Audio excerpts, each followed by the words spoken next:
So today we are going to start the book of Colossians. आज हम कुलूसियों का पत्र का अध्ययन करेंगे। We know that this Apostle Paul wrote the 4 letters from the prison. हम जानते हैं कि प्रेरित पौलुस ने 4 पत्र लिखे अपने बंदी गृह से।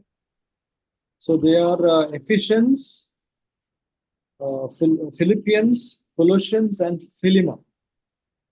और वो थे इफिसियों का पत्री, कुलूसियों का पत्री, फिलिपियों का पत्री और फाइलेमोन का पत्री। Yeah. So the Apostle Paul, we see in the Bible, 2 times we see him in the prison.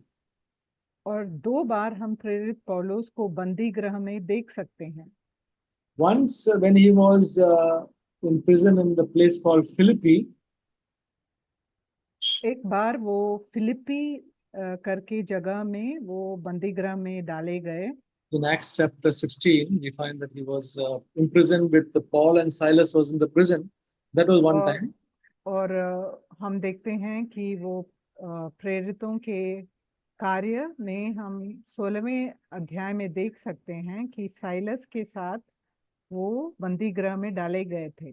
But he was released probably in one night. लेकिन एक ही रात वो उस बंदी गृह में थे। God released him. Who released? God released him. और प्रभु ने उन्हें छुड़ाया। The next time we see in the Bible that he was in prison was towards the end of in Acts chapter, when almost towards the end of his life. और प्रेरितों की पुस्तक के अंत में हम देख सकते हैं कि वो एक और बार वो बंदी गृह में डाले गए और वो उनके जीवन के अंत का समय था। And that was because he took somebody like Titus or somebody to he took one brother, a Greek person, into the temple, and then we find from Acts later chapters, it says how he was in Jerusalem, arrested, and then he had to go through a lot of trial. और हम पढ़ सकते हैं प्रेरितों की पुस्तक में कि क्योंकि उन्होंने एक यूनानी व्यक्ति को जो तीतुस है उन्हें वो मंदिर में लेके गए, यरूशलेम के मंदिर में, इसीलिए उनके ऊपर जो है लोगों ने इल्जाम लगाया। So he was taken to Rome and he was imprisoned in Rome. और इसीलिए वो रोम में ले जाए गए और उन्हें बंदी गृह में डाला गया। But his imprisonment was like this, that he was not enclosed in a prison. He was in a prison, but he was free to allow his friends to come to his house. लेकिन जो बंदी गृह था वो उन्हें अपने ही घर में वो बंदी बनाए गए और उनके जो दोस्त थे वो उनसे आकर मिल सकते थे। So it was his own rented quarters. वो ऐसा एक घर था जहां उन्होंने किराया लेके वो घर लिया था। And he was in chains. There was a guard in that room, and his hand was Paul's hands was in chain, and it was chained to the soldier's hand. और वो अपने ही घर में बंदी बनाए गए थे। उनके साथ एक जो सिपाही था वो रहता था और उसके साथ वो जंजीरों से बंधा रहता था। So the Apostle Paul was in prison, but he could not go out and preach the gospel in Rome. क्योंकि वो बंदी बनाए गए थे अपने ही घर में, तो वो बाहर जाकर प्रचार नहीं कर पाते थे। But still, his friends could visit him. लेकिन फिर भी वो उनके जो दोस्त थे वो उनसे मिल सकते थे। And he preached the gospel to them. और उनसे उन्होंने प्रचार किया। And many people came to Christ even in the prison. और उस बंदी गृह में भी बहुत सारे लोग प्रभु के जानकारी में आए। And your voice, if you can raise, it will be nice because it's quite low. Just try to raise it or keep your microphone closer. So, in this situation, he also wrote 4 letters. और इस परिस्थिति में उन्होंने 4 और पत्र लिखे। Yeah, now this is good. This is good. So, so he wrote this letter to the Colossians, तो उन्होंने ये जो पत्र है कुलुसी के कलीसिया को लिखा। and this Colossae is a place in the present day Turkey. और कुलुसी जो है वो तुर्की देश का एक शहर है। At that time, it was called Asia. उस समय वो एशिया नाम का देश था। So this is the picture. If you can see, this is तो this is Asia, and Colossae is here. तो आप इस मैप या मानचित्र को देख सकते हैं और आप देख सकते हैं कि कुलुसी कहाँ है। So Colossae is here, and near to Colossae, about around 100 miles away from Colossae, is Ephesus. और कुलुसी से 100 मील दूर इफिसियस का जगह था। And near to Colossae is Laodicea and Hierapolis. और वहां से थोड़ा दूर लाउदीशिया और हीरापोलिस, ये 2 शहर थे। I am telling these names because Laodicea and Hierapolis is mentioned in Colossians. और मैं इसका जिक्र इसलिए कर रहा हूं क्योंकि हीरापोलिस और लाउदीचिया के बारे में हम कुलिसियों के पत्र में पढ़ सकते हैं। Now you see a place called Phrygia here, Phrygia. और एक और जगह आप देख सकते हैं जो फ्रिगिया है। So all these towns are in the place called Phrygia. और ये सब जो शहर हैं ये फ्रिगिया के राष्ट्र में था। Why I'm saying is because the Apostle Paul in Acts chapter 18, और मैं ये इसीलिए बता रहा हूं क्योंकि प्रेरितों के 18 अध्याय में uh, in verse 23, he says, Acts chapter 18, verse 23 says, and having spent some time there, he departed and passed successively through the Galatian region and Phrygia, strengthening all the disciples. प्रेरितों का 18 अध्याय और उसका 23वां वचन यहाँ ऐसे लिखा है, तथा वहां कुछ समय और व्यतीत करके उसने विदा ली और गलातिया तथा फ्रुगिया देशों का भ्रमण करते हुए वह सब चेलों का स्थिर करता रहा। See, Apostle Paul, as per the Bible, there is a record of 3 journeys that he took, missionary journeys. प्रेरित पौलुस के बारे में ऐसे 3 जो लिखे गए हैं कि उन्होंने 3 यात्राएं, मिशनरी यात्राएं की। And all these places which you see, he has preached the gospel. और ये जो भी यहाँ हम जगहों को देख सकते हैं, इन सब जगहों में वो गए थे। So, when he preached the gospel in Phrygia area, in और Ephesus, yeah, जब उन्होंने फ्रिगिया राष्ट्र में प्रचार किया सुसमाचार का, so it is said that there was a man called Epaphras. और ये कहा गया है कि एपाफ्रस करके एक व्यक्ति था। He heard the gospel from Paul, और उसने पौलुस से सुसमाचार सुना and he preached the gospel in Colossae. और वो उसने जो है कुलुसी में यीशु मसीह का प्रचार किया। So it is not Paul who has founded this church. Like he has founded so many other churches, but it was Epaphras who.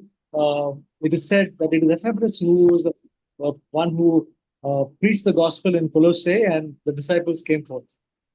तो एपाफ्रस ने जो कुलुसी में उन्होंने प्रचार किया, ये कहा गया है ना कि प्रेरित पौलुस ने बहुत सारी जगहों में प्रचार किया सुसमाचार का, लेकिन कुलुसी में एपाफ्रास ने प्रचार करके एक कलीसिया का स्थापना किया था। So now in this, in the church in church in Colossae, we can see there are some elders, and the names are well known. और हम देख सकते हैं कि इस कलीसिया के प्राचीनों का नाम बहुत जाना, हम सब जानते हैं। It is mentioned in the book of Colossians. और उनके बारे में जो है कुलुसी के पत्र में लिखा गया है। So Epaphras was one of the elders there. और एक प्राचीन एपाफ्रस था, Another one was Archippus, और दूसरा था आर्चिपस। and Philemon, the book of Philemon was also from Colossae. और फाइलेमन का जो पुस्तक है वो प्राचीन भी कुलुसी का प्राचीन था। Okay, so Philemon also was from Colossae, and और Onesimus also is from Colossae. Onesimus भी कुलुसी कलीसिया का सदस्य था। And there is a sister who was a mature sister by the name Apphia. She also from this Colossae. और एक दूसरी एक बहन भी थी अपाया करके, वो भी प्रभु में बहुत आगे बढ़ी हुई बहन थी, वो भी इसी कलीसिया की थी। So this is the background now that Paul is in Rome in the prison, और अभी जो है प्रेरित पौलुस जो है बंदी गृह में है, and Epaphras from the church in Colossae comes to Rome और इपाफ्रस जो कुलुसी कलीसिया का था वो रोम में आया and tells about the church. After many years, Epaphras comes and tells to Paul about the church in Colossae. और वो रोम में आता है एपाफ्रस, और जो प्रेरित पौलुस हैं उन्हें अपने कलीसिया के बारे में उन्हें बताते हैं। So he gives them the good news of how things are going on there. और वो ऐसे बातों को बताता है कि वहाँ की परिस्थिति कैसी है, कुलीसी चर्च जो कलीसिया है उस वो कैसी है। So it's a very sincere church. और वो बहुत ही दिल से प्रभु से प्रेम करने वाला कलीसिया था। And but there were some false teaching also coming into the church. लेकिन कुछ ऐसे गलत उपदेश भी उस कलीसिया में वो थे। And so Epaphras was concerned about it, and Epaphras goes to Rome and tells Paul about these things. और इसके बारे में एपाफ्रस जो है वो चिंतित था, इसके कारण वो पौलुस के पास रोम गया और उनको ये सब बातें बताए। So Paul, when he writes his letter to Colossians, he deals with those things also, this false teaching also. तो जब प्रेरित पौलुस इस पत्र को लिखते हैं तो जो ये गलत उपदेश हैं उनके बारे में भी वो बताते हैं, या उन्हें जो गलती ठीक करने के लिए उन्हें सिखाते हैं।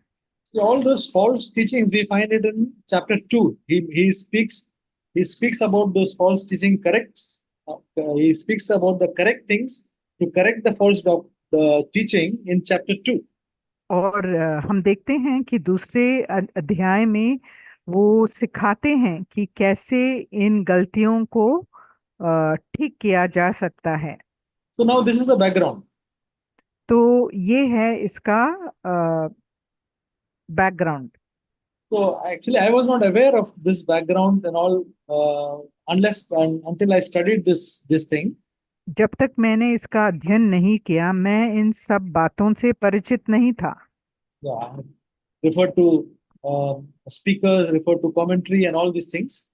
तो मैंने ऐसे जो पुस्तकों का अध्ययन किया। Yeah. So we'll start from verse 1 now. और अभी हम पहले वचन से शुरू करेंगे अध्ययन। Colossians chapter 1 verse 1 कुलुस्सियों का पहला अध्याय और उसका पहला वचन। says, Paul, an apostle of Jesus Christ by the will of God, and Timothy, our brother. पौलुस जो परमेश्वर की इच्छा से यीशु मसीह का प्रेरित है और भाई तिमुथियुस की ओर से। So here Paul is saying that, he is an apostle of Jesus Christ. तो पौलुस यहाँ कहते हैं कि वो यीशु मसीह के प्रेरित हैं And he says it is by the will of God.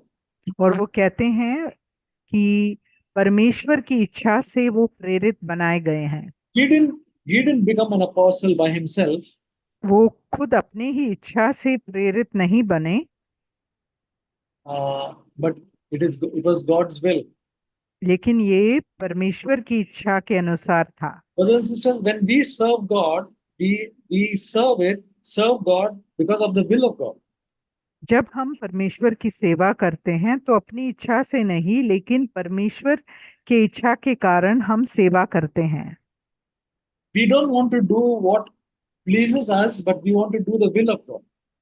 हम जो हमें भाता है या हमें जो अच्छा लगता है वो नहीं करते, लेकिन जो प्रभु हमसे चाहता है उसे हम पूरा करते हैं। Suppose we have a responsibility in the church, अगर हमें कलीसिया में कोई जिम्मेदारी दी गई है it should be by the will of God. तो ये परमेश्वर की इच्छा से होनी चाहिए। Then, when it is done by the will of God, then when difficulties and situations come, then we will not get discouraged because we know that it is God who has called us. तो जब हमें जो है कठिनाइयों का सामना करना पड़ेगा तो हम निराश नहीं होंगे। For every other thing, for whether we are working or whether we are doing anything, it's very important that we must be in the will of God. जो भी हम कर रहे होते हैं इन सब बातों में ये बहुत महत्वपूर्ण है कि हम परमेश्वर की इच्छा के अनुसार के अधीन रहें। The Apostle Paul was confident that he was called by Jesus himself, and so even though he went through so many difficulties and troubles, it did not move him. तो प्रेरित पौलुस को पूरी तरह ये पता था कि उन परमेश्वर के द्वारा ही वो बुलाए गए हैं, तो उन्हें चाहे बहुत सारी कठिनाइयों का सामना करना पड़ा, वो निराश नहीं हुए। So, brothers and sisters, one of the important things in our life is that we must be, as they say, in the center of God's will. तो जैसे कहा जाता है कि हमें जो है परमेश्वर की इच्छा के जो केंद्र बिंदु में रहना है, ये बहुत महत्वपूर्ण है। So it is not only for elders or not only for those who have responsibility, for all of us. The important thing is to be in the will of God and to do the will of God. तो सिर्फ प्राचीनों के लिए नहीं, लेकिन हम सब के लिए बहुत ही महत्वपूर्ण है कि हम परमेश्वर की इच्छा के केंद्र बिंदु में बने रहें। Timothy was also with him. तिमुथियुस भी उनके साथ था। Whether he was imprisoned along with him or he was a visitor there, we are not sure. वो उनके साथ बंदी बनाए गए या वो सिर्फ उधर उनसे मिलने के लिए आए, ये हमें नहीं पता। Yeah. So Paul is writing this letter to the Colossian church, and saying that Paul and Timothy, both of us are. This letter is written by both of us. तो प्रेरित पौलुस जब ये पत्र लिखते हैं, वो समझाते हैं कि उन्होंने और तिमुथियुस दोनों ने मिलकर ये पत्र लिखा है। And he says, Timothy, our brother. Timothy वो was a young man, but he became a co-worker of Apostle Paul. वो जो बहुत ही जवान थे, तिमुथियुस, वो एक भाई थे, लेकिन वो प्रेरित पौलुस के साथ एक सेवक थे। So verse 2 says, to the saints and faithful brethren in Christ who are at Colossae, grace and peace from God our Father. I hope you all are referring to your Bibles. मैं विश्वास करता हूँ कि आप सब अपने Bible में आप इसे पढ़ रहे हैं। दूसरा वचन ये कहता है कि मसीह में उन पवित्र और विश्वासी भाइयों को जो कुलुस्से में रहते हैं, हमारे पिता परमेश्वर की ओर से अनुग्रह और शांति मिले। So he is writing to the saints and faithful brethren in Christ at Colossae. उन्होंने ये पत्र जो है पवित्र लोगों और विश्वास योग्य जो भाई हैं उनको ये पत्र लिखा है।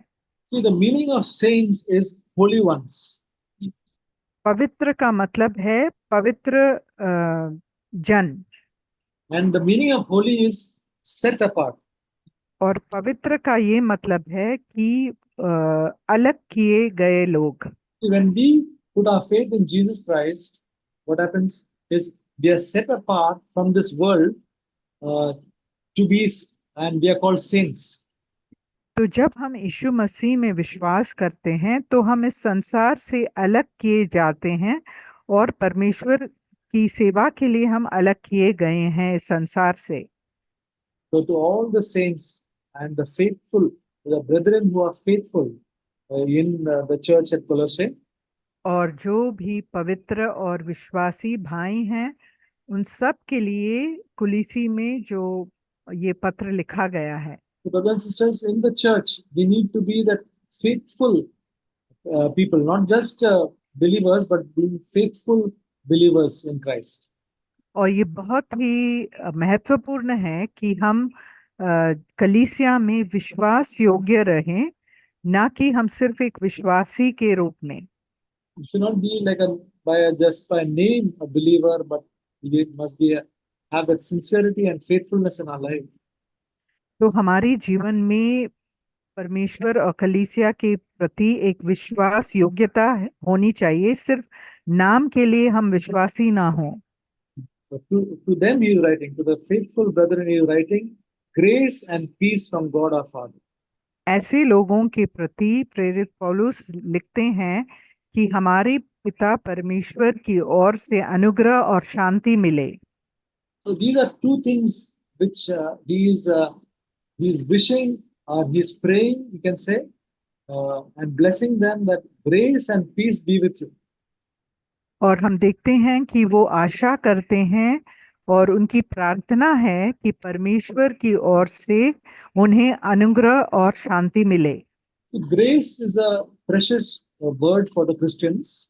अनुग्रह जो है एक बहुत ही महत्वपूर्ण शब्द है विश्वासियों के लिए, Because of God, because of the God's grace, and this is God's grace. और परमेश्वर की अनुग्रह है ये। So God's grace has helped us to become uh, believers in Christ.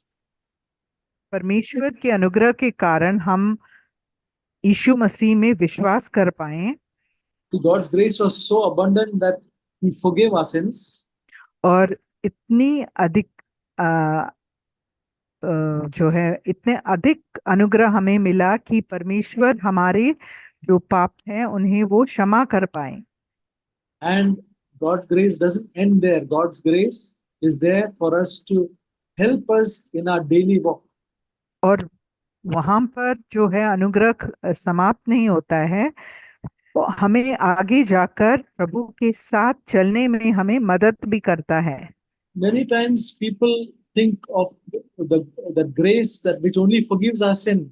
That is the only thing people are aware of, that grace. तो कई बार लोग ऐसा सोचते हैं कि अनुग्रह का मतलब वो अनुग्रह जिसके कारण हमारे पाप हमें क्षमा की गए हैं। But that is the starting point. वो एक शुरुआत है, But every day we need the grace of God to be overcomers. लेकिन रोज और हर रोज हमें इस अनुग्रह की आवश्यकता है कि हम विजय हो पाए। That's why the Apostle Paul tells Timothy, be strong in the grace that is in Christ Jesus. तो इसीलिए प्रेरित पौलुस जो है तिमोथियुस को लिखकर कहते हैं कि परमेश्वर के अनुग्रह में दृढ़ या सामर्थ्य से भरे रहो। The Bible says God gives grace to the humble. और वचन कहता है कि परमेश्वर जो है नम्र लोगों को अपना अनुग्रह देता है, But he resists the proud. लेकिन वो जो घमंडी है उसका विरोध करता है। So because God gives grace to the humble will be able to live an overcoming life. क्योंकि परमेश्वर जो नम्र हैं उनको अनुग्रह देते हैं, इसीलिए वो एक जयवंत जीवन जी सकते हैं।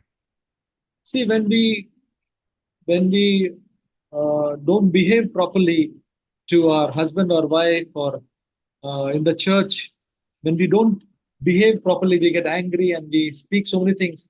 Why it is? जब हम अपने परिवार में पति पत्नी के साथ या कलीसिया में हम अच्छी तरह व्यवहार नहीं कर पाते, ये क्यों होता है? It is because we are lacking grace.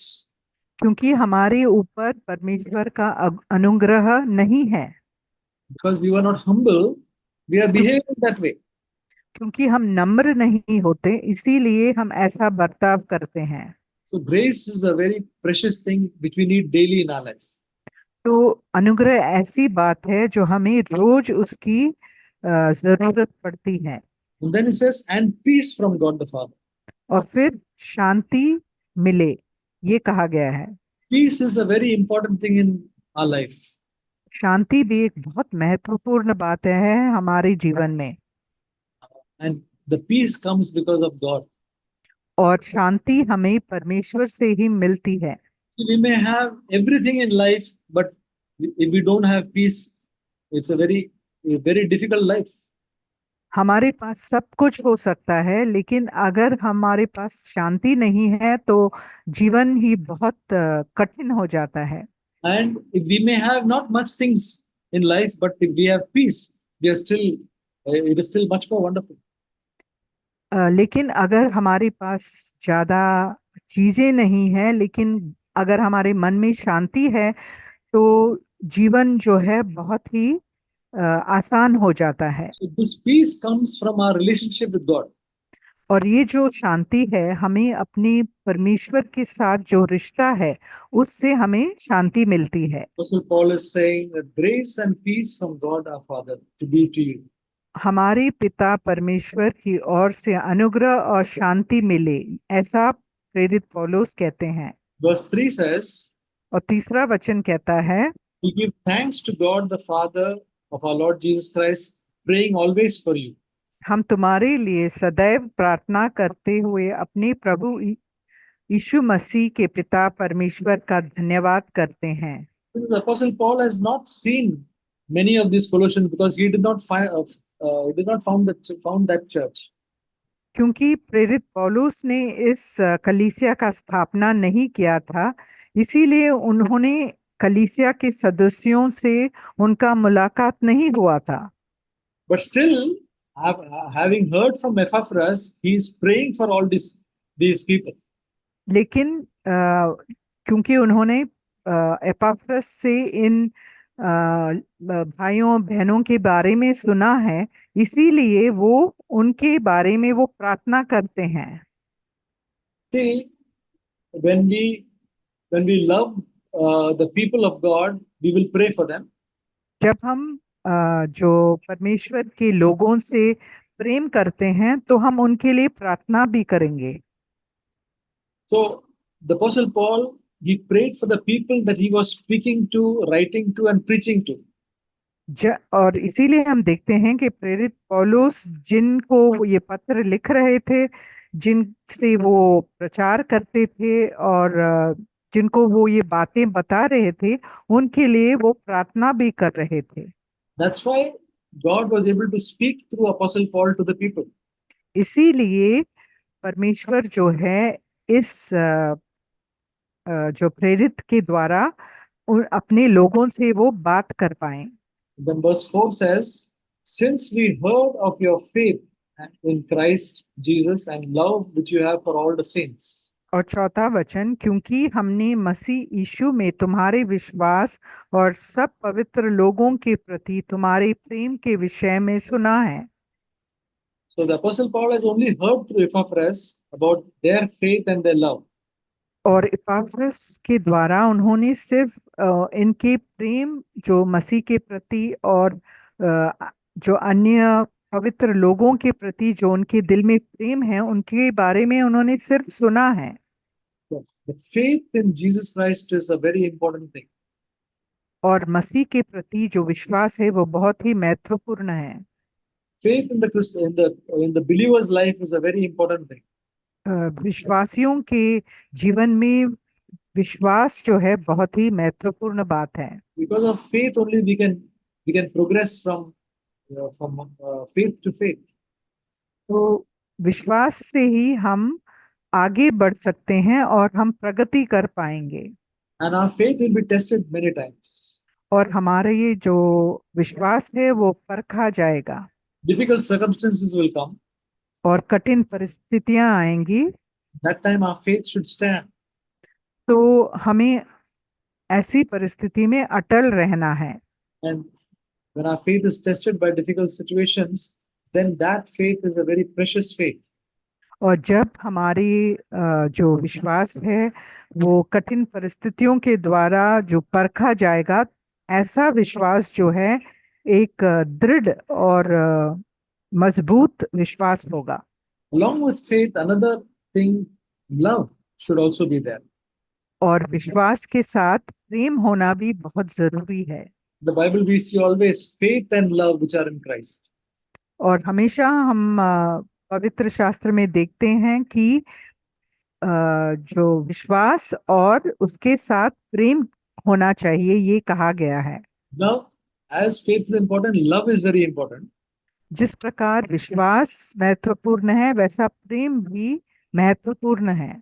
Brothers and sisters, love is very important for our life because love is the nature of God. और प्रेम जो है बहुत ही महत्वपूर्ण है हमारे जीवन में, क्योंकि परमेश्वर ही प्रेम है। Because those who love, which the Bible says in John, 1 John, they know God. क्योंकि पहला यूहन्ना में ऐसे लिखा है, जो प्रेम करते हैं वो परमेश्वर को जानते हैं। So we should see in our heart not a single person. We should there should be not even one person where we do not have love. और हमें अपने हृदय में जांच कर देखना चाहिए कि किसी एक व्यक्ति के प्रति अगर हमारे दिल में प्रेम नहीं है, ऐसा परिस्थिति नहीं होना चाहिए। We may not agree with everybody.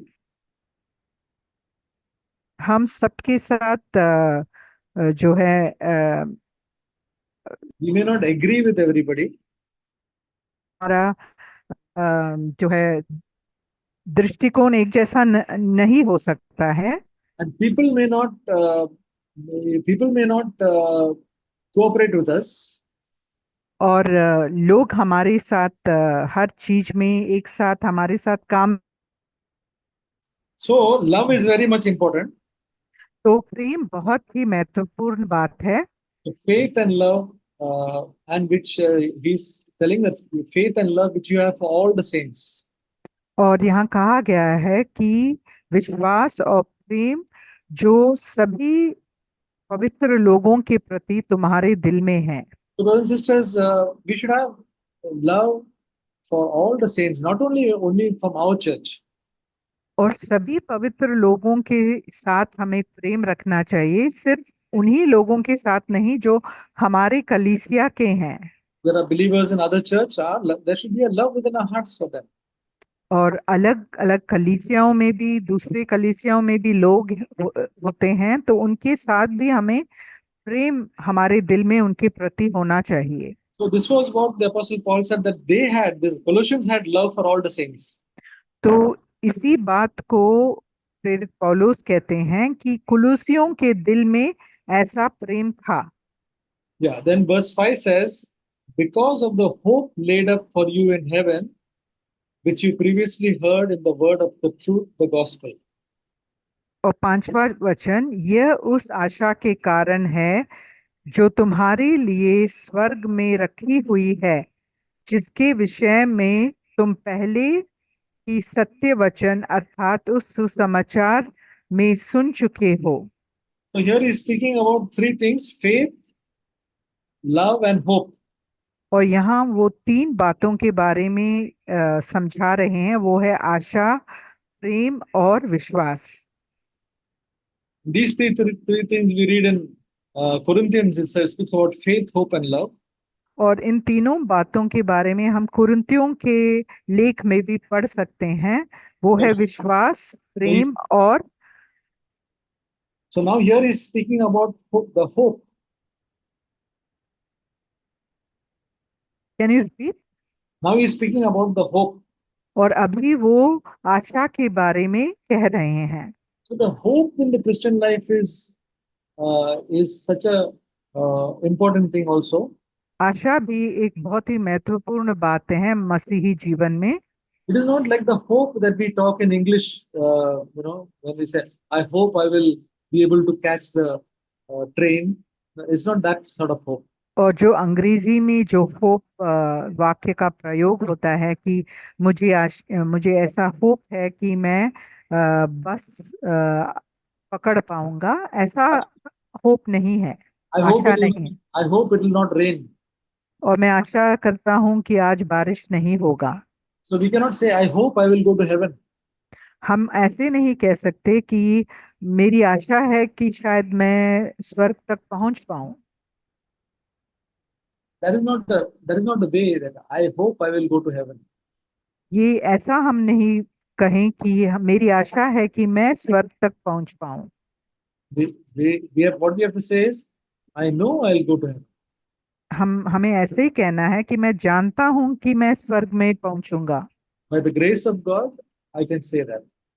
प्रभु के अनुग्रह से मैं ये कह सकता हूं। So this hope that we have is of, first of all, of going to heaven. तो ये जो आशा हमारे अंदर है वो ये है कि हम स्वर्ग तक जा पाएंगे। And because of that, our life is, because we have an eternal life, our life is conducted in that way. क्योंकि हमारे पास अनंत जीवन है, इसलिए हमारा व्यवहार भी उसके अनुसार होना चाहिए। The unbeliever does not have this hope. जो जो अविश्वासी हैं उनमें ऐसी आशा नहीं रहती, So he lives in that manner. तो उसका जीवन भी उसके अनुसार वो जीता है। His manner is eat, drink, and be merry, for tomorrow we die.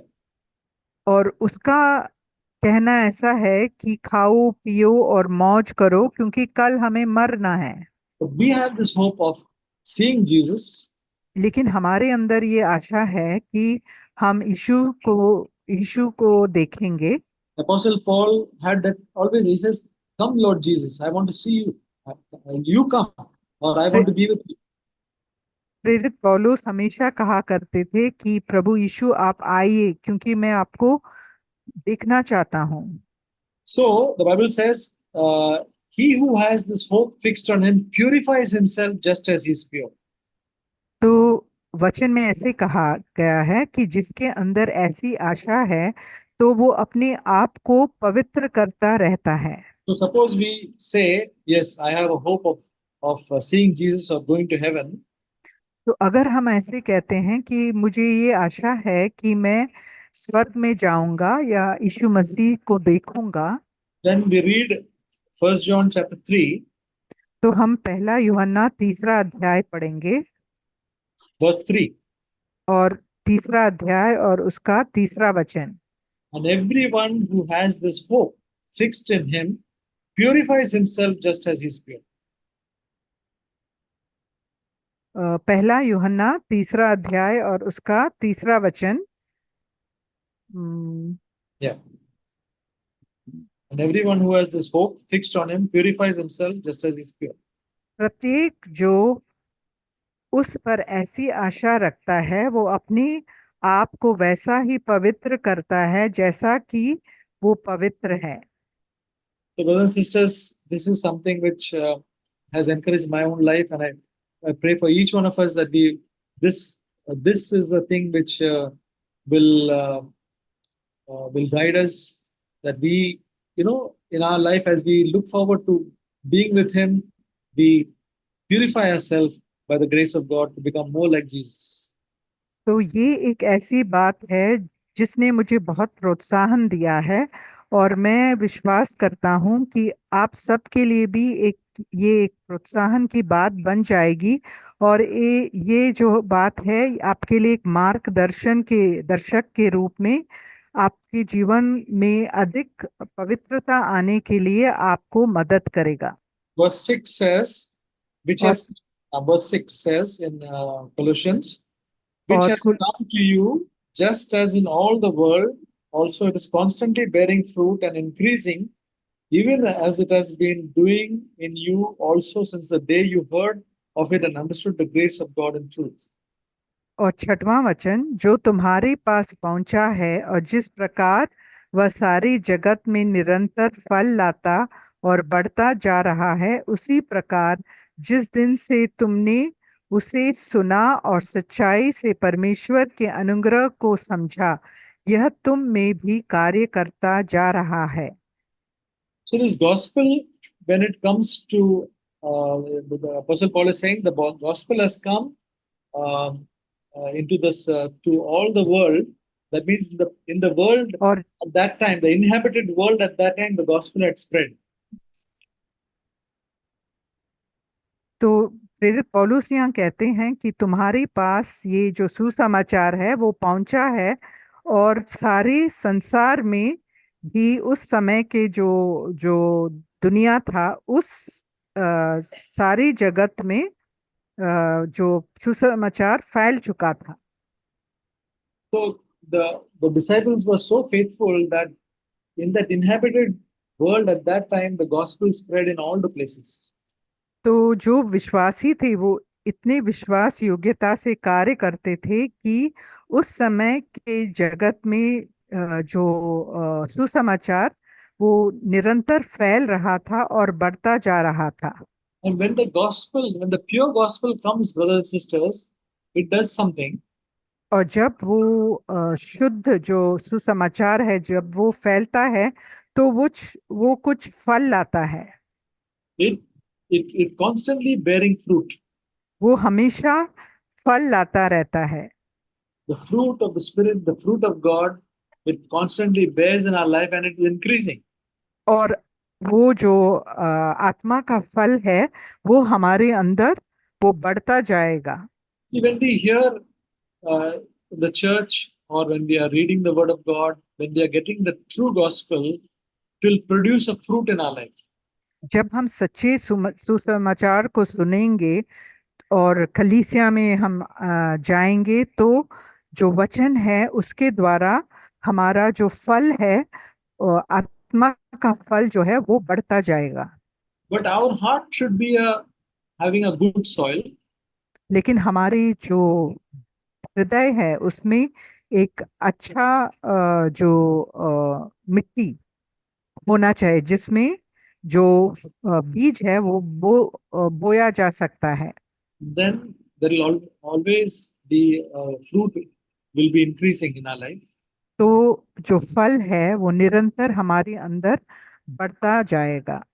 So, brothers and sisters, this is something which we should see whether in our life, uh, whether the fruit is constantly uh, bearing fruit, we are bearing fruit constantly, and is it increasing in our life?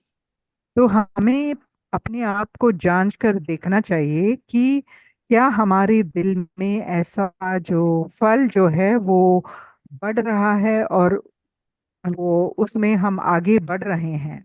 So this was what's happening in it was happening in the Colossian church. It was bearing fruit and it was increasing. ये जो बात है वो उनके जीवन में कुलीसिया के लोगों में हो रहा था, Because they understood the grace of God in truth. और क्योंकि उन्होंने परमेश्वर का जो अनुग्रह है उसे सच्चे रूप में जाना। And then verse 7 says, just as you learned it from Epaphras, our beloved fellow bondservant and a fellow faithful servant of Christ on our behalf. और सातवां वचन, उसी की शिक्षा तुमने हमारे प्रिय संगी दास इपफ्रास से भी पाई, जो हमारी ओर से मसीह का विश्वास योग्य सेवक है। So this Epaphras heard the gospel from the Apostle Paul, और इपफ्रस ने जो सुसमाचार प्रेरित पौलुस से सुना, and he, went and preached the gospel in the city of Colossae, and a church formed there. और उन्होंने जाकर कुलूसी में जाकर सुसमाचार सुनाया और एक कलीसिया का स्थापना किया। And Epaphras was a disciple and a faithful servant of God. जो इपफ्रस था वो प्रभु का शिष्य था और एक विश्वास योग्य सेवक था। The Apostle Paul could say that Epaphras was a bond servant of Christ and a faithful servant of Christ. और इसीलिए प्रेरित पौलुस इपफ्रस के बारे में ये कह पाए कि वह प्रिय संगी दास है और एक मसीह का विश्वास योग्य सेवक है। And not only the Apostle Paul, the Holy Spirit, who is the author of the Word of God, is saying that Epaphras is a faithful servant of Christ. और केवल प्रेरित पौलुस ने ही नहीं, लेकिन पवित्र आत्मा जिसके द्वारा वचन लिखा गया है वो भी गवाही देते हैं कि एपफ्रस जो है एक संगी दास हैं, मसीह के प्रिय संगी दास हैं और मसीह का विश्वास योग्य सेवक भी है। So because he was a faithful servant of Christ, he preached the pure gospel. और क्योंकि वो विश्वास योग्य सेवक थे, उन्होंने जो पवित्र और जो शुद्ध सुसमाचार का प्रचार किया। And the people were bearing fruit and were increasing in the ways of God. और इसीलिए लोग जो है फल ला रहे थे और प्रभु में प्रगति भी कर रहे थे। So brothers and sisters, we all can be the servants of God. तो हम सब भाइयों और बहनों संगी दास या सेवक हो सकते हैं। Brothers and sisters, we all can serve the Lord. और हम सब मिलकर प्रभु की सेवा कर सकते हैं। Some will serve in the way of in the teaching or as responsible as an elder, but others can serve in various other ways. और कुछ लोगों को ये अधिकार दिया गया है कि वो शिक्षा दें, प्रभु का शिक्षा या उपदेश शिक्षक के रूप में वो दें। और लेकिन जो हम जो और भी लोग हैं वो भी अनेक प्रकार की सेवा में अपने आप को शामिल कर सकते हैं। Because we are a body of Christ, there are different activities each one of us have. क्योंकि हम परमेश्वर के देह के अंग हैं, तो हम इस प्रकार प्रभु के कलीसिया में हम कार्य कर सकते हैं। Maybe somebody must be taking Sunday school. कोई ऐसा व्यक्ति होगा जो संडे स्कूल सिखाता है, They must be helping in some other manner in the body of Christ. या और कोई जो है और किसी रूप में वो कलीसिया में मदद कर सकता है। Some people may be praying. कुछ लोग प्रार्थना करते होंगे। So in all these things, we can be a faithful servant of God, Christ, in the eyes of God. इन सब बातों में प्रभु के सामने हम विश्वास योग्यता से कार्य कर सकते हैं। So then verse 8 says, and he also informed us of your love in the spirit. और 8वां वचन में उसने भी तुम्हारी उस प्रेम के विषय में जो पवित्र आत्मा में है हमें बताया। So Epaphras, he brought the gospel to the church at Colossae. एपफ्रस ने जो सुसमाचार है वो कुलीसी के लोगों के पास उन्होंने प्रचार किया। Because of that, the people were growing in sincerity. इसके कारण वो प्रभु में आगे बढ़ रहे थे। And he also informed the apostle Paul about the church in Colossians. और उन्होंने प्रेरित पौलुस को भी इसके बारे में सूचना दी। So the apostle Paul could hear about them, about their love, about their faith, and pray for them. प्रेरित पौलुस ने भी उनके बारे में उनको पता चला कि जो कुलीसी विश्वासी हैं उनके प्रेम और विश्वास के बारे में उन्हें पता चला और उन्होंने उनके बारे में प्रार्थना की। Yeah. So he also told about the church in Colossae that how much they loved the apostle Paul. और उन्होंने ये भी बताया कि प्रेरित पौलुस से वो कितना प्रेम करते थे। So uh, we all need to uh, have a love for the ones who give us, share the word of God and encourage us. तो ये बहुत ही जरूरी है कि जो हमें परमेश्वर के बारे में, वचन के बारे में समझाते हैं, सिखाते हैं, उनके प्रति हमारे दिल में प्रेम रहे। Yeah, so that is so we covered from 1 to 8, and then we'll have it from next meeting. We'll continue the next part. और पहले वचन से 8वें वचन तक आज हमने अध्ययन किया, और अगले हफ्ते हम बाकी वचनों का अध्ययन करेंगे।